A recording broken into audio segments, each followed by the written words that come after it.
So, for today's match, I will be playing what is arguably my favorite lineup in the game, the 4.0 Japanese Coast lineup, with the star of the show being a JDS Ayanami. We get a match on North Port, which is also a good map for the Ayanami. There'll be quite a bit of time before we actually reach the combat area, so let me just talk about the Ayanami a bit. The Ayanami is actually not a frigate, even though it's in the coastal tree. It is a destroyer, and you can tell by its speed, it being considerably faster than the other Japanese frigates. Another reason why the Ayanami is one of my favorites is because of its gun firepower.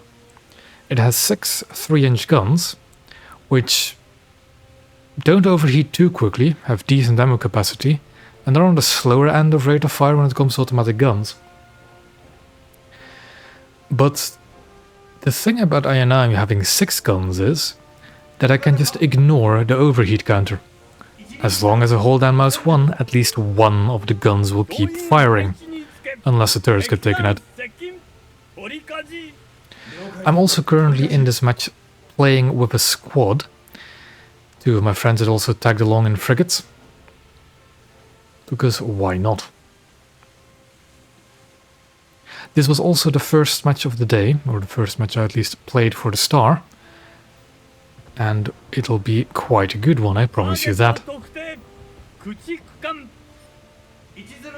Still take a little while before we get into the action, but I'm just looking around, looking at my X-ray view for some reason. You do also have to take into account that I am talking to squad mates whilst this battle is going on. So if you see some actions that seem a bit random, it can be explained by me just responding to squad mates.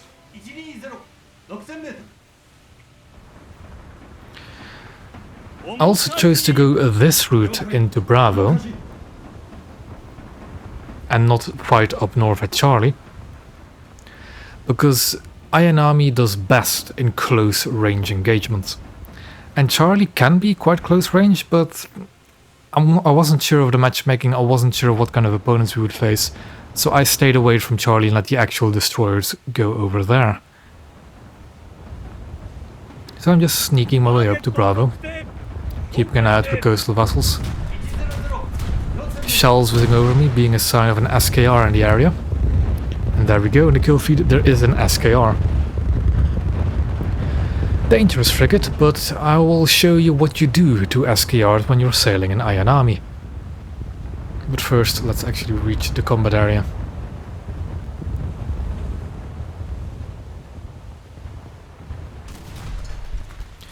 We hear more shells whizzing past.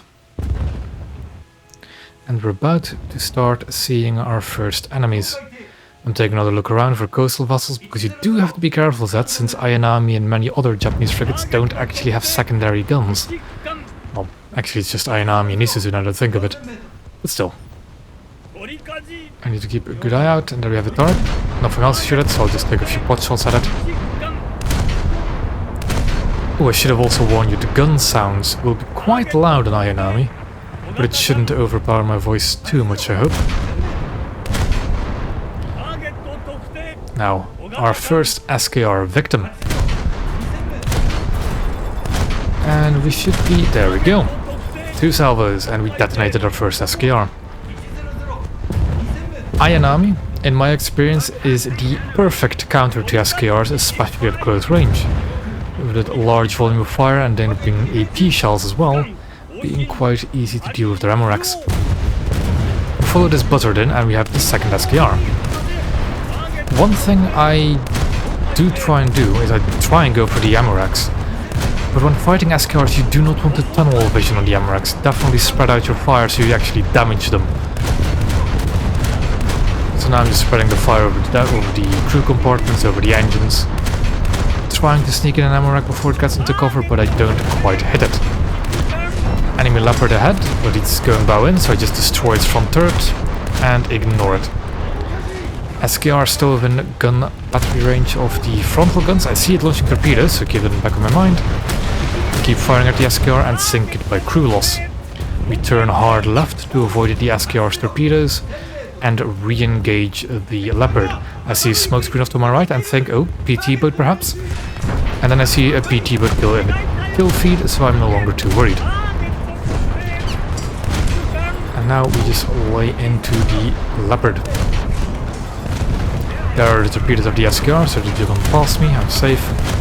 Artillery impacting off my left as well, probably from the PT-6, but also not hitting me, so I'm safe. You can ammo-rack Leopards, but I wasn't quite getting the luck for that. There's the wreck of the PT-6. And more destroyers ahead. A Russian destroyer going full speed ahead will be out of my gun range soon, but the Mitsuki is turning in. So I'm gonna be shooting at the Mitsuki, but the Russian destroyer takes out my turrets. Leopard also going around, and now I'm starting to get afraid of the Leopard's torpedoes. I have a squad mate behind me, I ask him to help me with the Leopard, and he gladly does.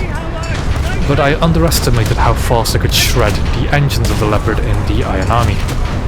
And Leopard goes down just here as well. There we go. Re-engage the Mitsuki because I don't have any other targets I know of. And we just unleash all our shells into it. Mitsuki is quite decently angled, so I can't get too much damage in on our engines. But we can still destroy turrets, destroy the bridge, maybe get the torpedo detonation, if we're a bit lucky. Not quite, he's turning in more.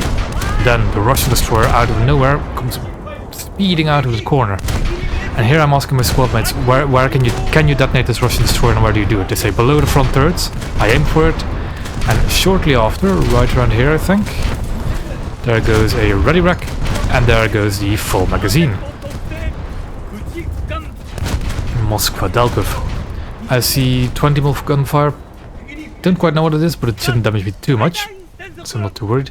I go forward to try and get out of that little channel, that little firing range the enemy destroyers are shooting me down on. And then we see what on that gunfires, most likely an SKR. I'm not the best at actually shooting SKRs if I don't have a direct line of sight, so I'm still trying to go for the ammunition storage from my knowledge, but I'm missing quite badly. And it knocks out my bridge and sets me on fire. Not too big of a problem. There I see a T-22, a German destroyer. Not that big of a threat. No, I don't have any other targets, so I'll just tear into it. You can ammo-rack T-22s, but I will not be able to do that in this little engagement. But that is no problem. Still did a lot of damage to it. Now I'm very low crew and I know this, so I'm starting to think that my INM is no longer going to survive for too much longer, and there we go. One salvo put me below the crew threshold at 2%. Now I come to a halt to try and slow down the flooding a bit. I see an aircraft on radar, so I switch to the VT. A Farragut class in front of me, but it should be getting into cover again, so it shouldn't be shooting at me for too long.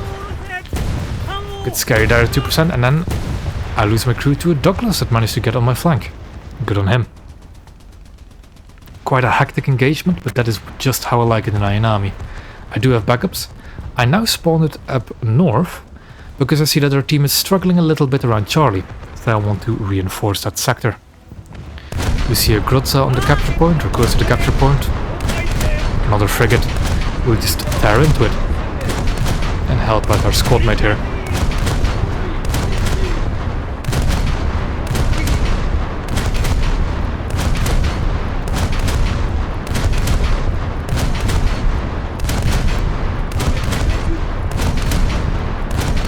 And down goes the Grotza, thanks to my squad mate's firepower.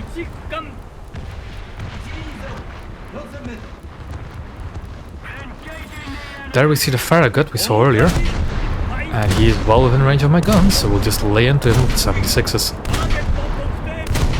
He is about to be behind cover though, so he sees my firing, and now turn hard right to keep my guns useful.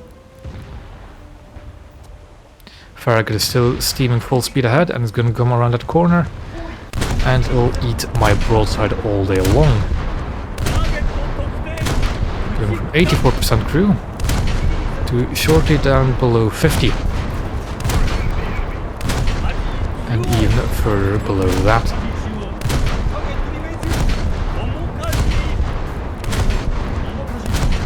I'm shooting a little bit too short here, and I quickly correct. This engine room isn't all that big, so I have to try and go for the crew compartments instead, but that's still more than enough. Small shell room detonation there, probably from a friendly. We continue to tear into the Farragut. You see here some of my guns have started overheating, so I'm firing 4 guns now out of my 6. But I'm still firing shells, so I don't really care about the overheating guns. Just keep firing those shells. And the Elwyn Farragut class goes down. The ticking you can hear in the background, by the way, is the warning, the audio warning that the guns are overheating.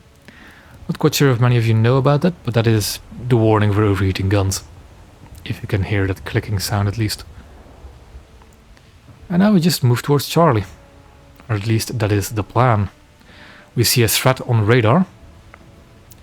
Although I'm looking at my squad mate now because I think he warned about torpedoes.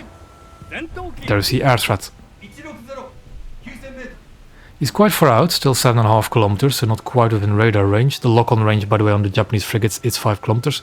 There goes my squad mate calling out torpedoes, so I'm looking over to see if they're heading my way or not. Can't see them, so I'll just keep looking at Charlie. But now, eyes on the radar, the aircraft is getting closer and closer. And we see it is a Corsair, so I switch over to the VT shells and lock onto the Corsair. Sadly, my shells won't reload in time to really get a few shells into him. And here I thought, oh, he'll crash into the ocean, so I switched back to AP and then immediately switched back to the HEVT because he didn't crash. We lock on again, wait for the reload. Radar tracks one of his rockets, which is unfortunate, and he gets shot down by the squad mate before I can even shoot at him. So back to the AP it is. And I'm thinking, okay, my team is capturing Charlie, there's a lot of ships heading towards Charlie as well. But Bravo is suspiciously empty. So I'm turning around, I'm moving towards Bravo. I get in a little bit of a confusing situation with the Z-43 on my right hand side here, as I stopped to make my turn, and he stopped as well. So I'm thinking, okay, I go flank ahead, I'll go in front of the Z-43 because he is clearly stopping. I check the scoreboard just to see what the match situation is like, and then the Z-43 throttles forward again. Not quite sure why he stopped in the first place, and we do run into each other with me pushing the Z-43 into my heading, and him not quite being all that happy about it, as you'll see shortly. We hear automatic gunfire, most likely from SKRs. There we go. Z-43 is not too happy, but he shouldn't have stopped there, really, to be honest. Oh well. Squad mate in a friendly aircraft flying over. He gets slapped by some anti-air and then slaps himself into a tree. Right there. And the enemy is capturing Bravo. So there's a T-22 around, most likely the one we saw earlier this match. There is at least an SKR, because I heard him. There he is. Couldn't quite get him in my guns before he went into cover. That is fine, he can't shoot back either. And we see 20 mils from the left, that is our friend in the T-22, you can tell by the boxy superstructure. And again, you can detonate the T-22 with an ammo rack, so that's what I first aim for, is the frontal ammo rack. I fire, I hit, I see he's on very low crew, switch to the engines, because it'll be a much easier kill shot, and there we go. T-22 down.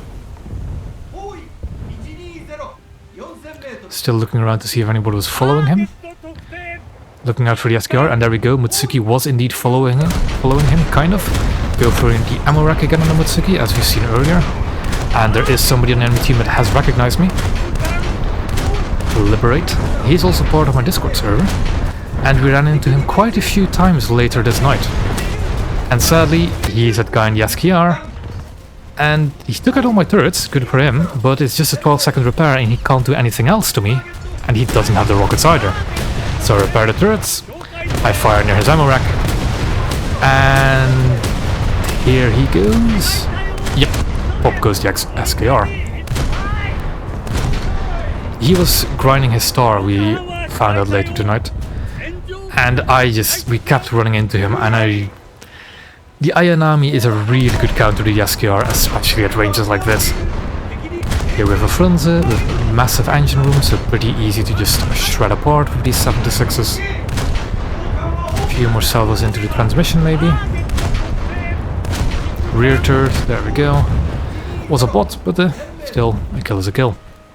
So now we move on to Bravo. I hear an engine above me, Stuka, so I'm way too late, can't do anything about it. But he's flying in a pattern where I know that he will not drop on me with his payload. Fine with that. He does, however, sadly drop on the Z-43 behind me.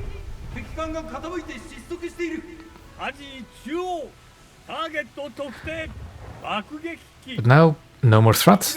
Bravo's empty. I'll go and cap it. Looking out for more destroyers, looking at the tab again to see what the match situation is like, the player numbers, and their deaths. And we keep looking around for threats. When capturing a capture point like this, especially in later stages of the match, you still have to be careful of coastal vessels. Especially on ships like I-9 that don't have secondary armament, so no AI gunners to warn you of something approaching. There we see funnel smoke, and we see a Burasque, maybe? Some French destroyer. Again, the only target to see. Russian destroyer right behind him, however. And I hear my squad mate calling out, I need help with the Russian destroyer. So I fired the Russian destroyer. Russian destroyers do tend to have quite large engine spaces, so it's not too difficult to shred quite a bit of his crew compartments. There's a Prachny there. But I can't quite sink him. And here I'm getting shot from the rear, and I look, and I can't see the vessel. So okay, I think, okay, maybe there's somebody behind a rock somewhere, not an immediate threat. I'll ignore it for now. So now I shoot at this bot LCS. And finish him off quite quickly. I'm still getting shot from the rear, but I'm ignoring it, because the hit marker can sometimes be buggy. And I just thought it might have been the secondary gunners from the LCS, the 20 mils firing at me, even though I didn't see it. A mistake on my end, for sure. It's when I leave capture point Bravo and it being capped that I realize there is a PT bot behind me. And there he is. I don't quite know how I missed him the first time, but he took out my rear turret, so I have to turn. I also see him drop torpedoes, so even more reason for me to turn away. And we sink him with just 2 small salvos. Rear turret is back up, and we return fire on the French destroyer again.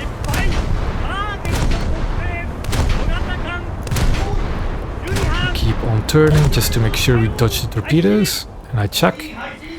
I see their trails off on the left hand side of the screen, so yeah, they're missing. Game's about to be over, the enemy doesn't have anybody left. And there we go. A very good match in the Iron Army and the first match of that day. And again, for transparency's sake, with this lineup and with the squad I was playing in, it took me 5 matches to complete my daily star in about an hour's time. And the only reason I had to play 5 matches is because I was 300 points short after 4 matches. For doing the summer event, the Iron Army for me is a no-brainer when it comes to grinding score. For this reason. So, I hope you enjoyed today's match, and I'll be back whenever I can get the video done for the next star. And by the way, we're halfway there to getting Renown. Anyways, see you all in the next one.